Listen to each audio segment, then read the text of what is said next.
brought to you by Agilus Diagnostics. Health test की बात आती है तो मैं भरोसा करता हूँ India's largest diagnostics company Agilus diagnostics. खुद को टेस्ट करते रहो। वित्त वर्ष 2024-25 की दूसरी तिमाही यानी जुलाई, अगस्त, सितंबर महीनों के बीच भारत की इकोनॉमी की परफॉर्मेंस का रिजल्ट आ गया है। क्वार्टरली रिपोर्ट कह सकते हैं, लेकिन खबर अच्छी नहीं है। भारत में जीडीपी ग्रोथ की रफ्तार इस तिमाही में बहुत बुरी तरह गिरी है और ये 5.4% यानी 5.5% से भी नीचे दिखाई पड़ रही है, जबकि उम्मीद क्या की जा रही थी? उम्मीद थी कि ये 6.2 से 6.9 के बीच में रहेगी और उसे भी अच्छा नहीं माना जा रहा था, लेकिन ये तो बहुत बुरी तरह गिरी हुई है। और इसको अगर आप इसका हिसाब लगाना चाहते हैं कि किसके साथ इसकी तुलना करें, तो पिछले साल इसी तिमाही में 8.1% की ग्रोथ थी और अभी पिछली तिमाही में, इससे पहले ने अप्रैल, मई, जून में 6.7% की ग्रोथ थी, जो सरकारी आंकड़े बता रहे हैं। तो इसके बीच में ये दशा कैसे हुई, इसका अनुमान था, इकोनॉमिस्ट को अनुमान था कि स्लो डाउन होगा, कुछ धीमापन दिखेगा, कुछ कमजोरी दिखेगी, लेकिन इतना बुरा उन्हें ऐसा लग रहा था कि खपत में कमी आ रही है, लोग सामान खरीद कम रहे हैं, खर्चा कम हो रहा है, भारत सरकार कम खर्चा करे, सरकारें कम खर्चा करें, भारत सरकार नहीं, भारत सरकार और राज्य सरकारें मिलकर, और साथ में जो मौसम का असर, मौसम से यानी भारी बारिश का जो असर तमाम इंडस्ट्रीज़ पे पड़ा है, उसको जोड़ के ये गणित जोड़ी जा रही थी। और तमाम जो सर्वे हुए थे उसमें कोई 6.2, कोई 6.7, कोई 6.9 और बड़े पोल, एक बड़े अखबार का पोल है वो 6.5% पे बता रहा था, जबकि रिजर्व बैंक ऑफ इंडिया भी 6.8% पे ले आया था अपने अनुमान को 7% से गिरा के।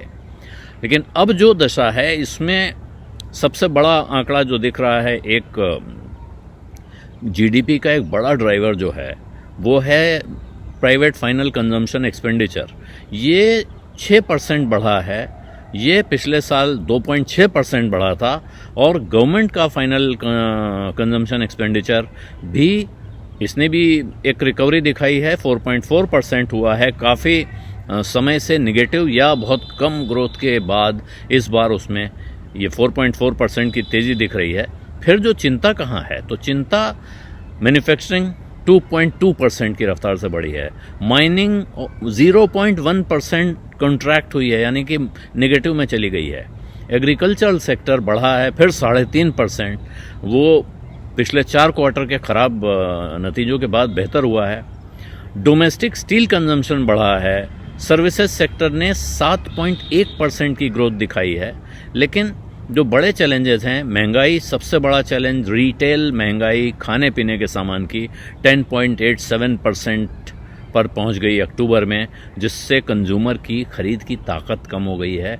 और साथ में जो हेडलाइन इन्फ्लेशन जिसको कहते हैं वो 6.2% हुआ है, जो कि रिजर्व बैंक ऑफ इंडिया की बर्दाश्त की हद से बाहर है। कॉरपोरेट अर्निंग्स में कमजोरी दिखाई पड़ रही है लगातार, कंजम्पशन कमज़ोर दिख रहा है, जो कि भारत की जीडीपी का 60% हिस्सा अर्बन प्राइवेट कंजम्पशन है, यानी कि शहरों में रहने वाले लोग जो अपने ऊपर खर्चा करते हैं, वो भारत की जीडीपी का 60% हिस्सा बनाता है।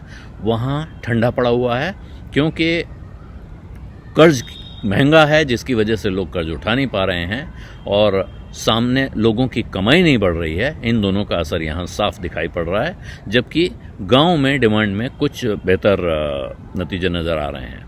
अभी भी अब उम्मीद ये की जा रही है, जो पहले भी कहा जा रहा था, कि इसके बाद जो अगले 6 महीने होंगे, तीसरी और चौथी तिमाही इस वित्त वर्ष की, उसमें एक तो इलेक्शन के बाद खर्चा बढ़ता हुआ दिखता है, वो दिखेगा।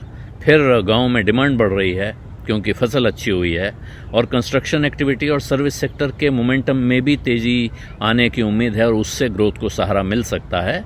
लेकिन ये सारा कुछ ऐसा ही था, ये सारे अनुमान ऐसे ही थे। अब प्रश्न ये है कि जहां पहुंच गया है 5.4%, वहां से रिकवरी कितनी और कैसे होगी, और क्या उसके बाद भारत अपनी 7% की ग्रोथ बनाए रखने का एनुअल टारगेट जो है उसको अचीव कर पाएगा या नहीं। और ये ज़्यादातर अब इस पे निर्भर करेगा कि कैसे महंगाई पे काबू पाया जाएगा और कैसे वापस बाज़ार में डिमांड या कंजम्पशन को बूस्ट दिया जा सकेगा। यानी कि अब एक बड़ी चुनौती खड़ी हो गई है फिर रिजर्व बैंक ऑफ इंडिया के लिए। बीज अड्डा में आज इतना ही। अब इजाज़त दीजिए। धन्यवाद, नमस्कार।